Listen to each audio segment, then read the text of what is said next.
And so that elevation on the inlet side is at 70.58.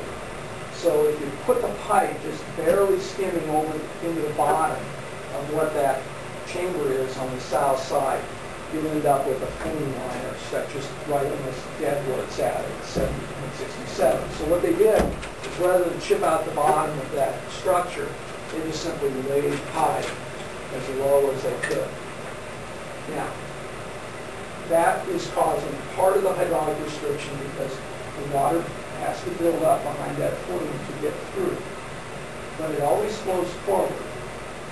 In other words, it may slow it down, but it's always going to move forward through that. If you lay that pipe where it is, the water will always continue to from the manhole to the grating and through the flume and on. So you'll still get some movement. It won't be ideal, but you'll still get the movement forward. Now, there's two things you could do to improve that. One is we could go fix the bottom of that structure, jackhammer it out, and lower that flume down to as far as you could get it. And maybe as much as you could get it down, maybe as much as a half a foot inside that structure. That would improve it under normal flow conditions, but you really can't solve the problem under high flow conditions because the water level behind the flume, whether I use a 6-inch or an 8-inch flume, is still going to slow that flow coming from town down under the key conditions. And the reason for that is I only have, I said earlier, I only have 1 foot of fall. So the real solution for that is at some point I've got to get more than 1 foot from that manhole to where it comes out of that flume structure and goes on to the conduit structure. So that's one thing we could do is we could lower it down, half solve the problem, but longer term that really doesn't fit in because we'll want it to be lower than what you can get. So what we're suggesting, so you could spend $40,000 to go lower that flume bottom and incrementally you would improve it, but probably within 10 years you would throw that away because there's a longer term issue you've got to deal with. We could go spend $150,000 to $180,000 to build a brand new structure today, but it still has a constraint on the back, getting into the clarifier. What we're suggesting is looking at all the needs of the treatment plant. First thing we do is that we look at lowering the pipe, see how it works. Because if we can make it through till we have to do something else with the primary clarifier, we may be able to buy that time and not spend any more money, which would essentially be throwaway money. If that doesn't work and you really feel like you need to improve it, you could then go jackhammer out and redo the bottom, lower that flume down. You could make it wider, but that doesn't really solve the problem. I mean, that's just sort of playing on the margin of it. The real key is I've got to get that flume filled down. Because whether I go to a 6-inch or an 8-inch, it makes an inch or two difference really when it's normal flow. So the 6-inch flume is the right size really for the flow you have. The problem is I need from that kind of flume, I need more vertical elevation. Because that water has to build up behind this flow through that flume. I just don't have it today. So we're going to take this as a 2-part process. Let's do a quick, low cost, probably 2/3 of the benefit would come from that. See if we really have to spend the rest of the money right now. Moving on to the treatment plant, it then goes from the flume that goes to the conduit, which is the chopper up. And that's really from the 1970s. It's still functioning, but it's going to reach the end of its useful life sometime in the not-too-distant future. The water then goes to what's referred to as the primary clarifier, and there's a picture in the book if you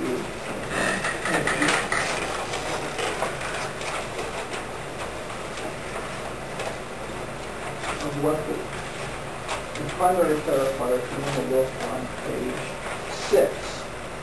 It kind of shows you looking at it. What the primary clarifier is it's where I've now I've got the grid out, I've chopped it up. I now go into where I want to settle out what's referred to as a heavy organic material. I'll leave you to your creation what heavy organic material is, but it's something that will settle to the bottom of that tank. And so we put it in that tank, and what it does is it takes out about 20 to 35% of the biological load just drops to the bottom of that tank. We're going to pump it over to the digester and not just take any more after treating it. So it's like low-hanging fruit. It settles to the bottom, take it over, and digest it. So you always want to have that process because it really helps do the treatment plant. That unit was built in 1970, and it's 40 years old, and it's showing some signs of deterioration. You see the concrete at the water level is beginning to show kind of accelerating deterioration. A lot of the metals, the valve stands, those things are really starting to show corrosion and deterioration.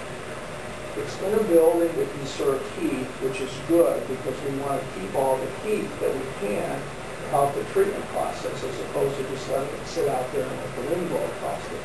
But when you put that kind of clarifier inside a building, it's always exposed to high humidity, and so it does have a tendency to shorten its lifespan. Normally you can easily get 50 years out of that type of unit. You can see up to a 10-year shortening of the lifespan when we put it inside the building, just because it's always exposed to that high moisture. You can do some things that help control that, but not in the building environment that we have up there. If you were to look at it and say, where is it? It's approaching the end of its useful life.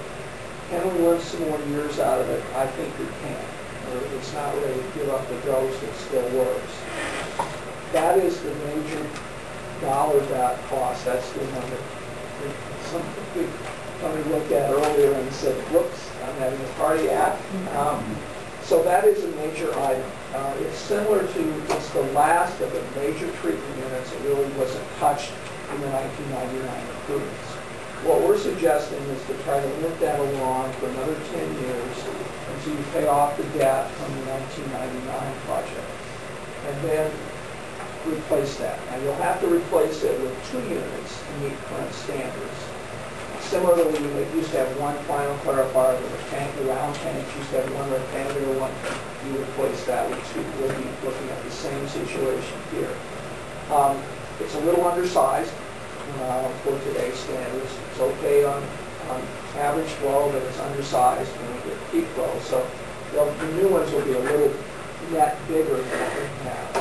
But at the time to do that would be the time to lower and sort of fix that, the screening, and also then replace the timing meter, because the water goes through that clarifier and then into the pump station to lifts it up to the perking filter. And we think you can lower the water level in that pump station by about a foot because it's constant pumping rate, which should allow you to drop that elevation of that new clarifier down about a foot. You now have 2 feet instead of 1 foot to play with getting through the front end of the plant. You can do that pretty comfortably. So what we're suggesting is rather than spending any more money than we need to in the next 10 years to work on the front end, let's do what we can. Hopefully that will last. We're looking at them about 10 years down the road. We're going to be facing a major project to redo kind of this screening and convoluter and the primary clarifiers. At that point, those units will be 50 years old. They probably are beyond what would be considered a useful life. You would more than likely replace the rectangular one with circular and more efficient from a performance perspective. They're lower maintenance.